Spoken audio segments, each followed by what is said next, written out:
François Asselineau est à la tête d'un parti encore confidentiel, l'UPR, qui tient aujourd'hui son université d'été.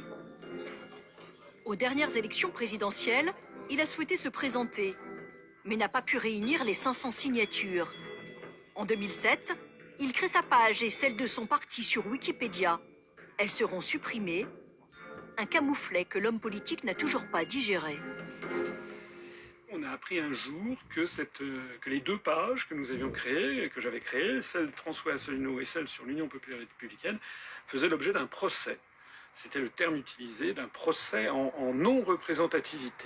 Voilà. Sa page a été soumise au vote des Wikipédiens et ils n'ont pas jugé François Asselineau assez connu. Je n'ai pas eu ma page Wikipédia alors que d'autres ont leur page Wikipédia. Par exemple, je vais vous dire quelque chose, Cindy Lee.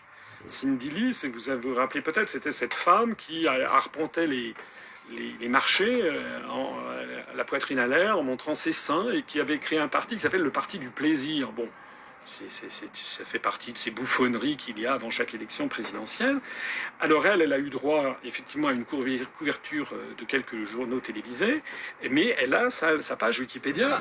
Sans couverture médiatique, peu de chances de figurer dans Wikipédia. Pour ces militants, l'exclusion ne se justifie pas. Avoir l'accès pour il y a deux choses, exactement.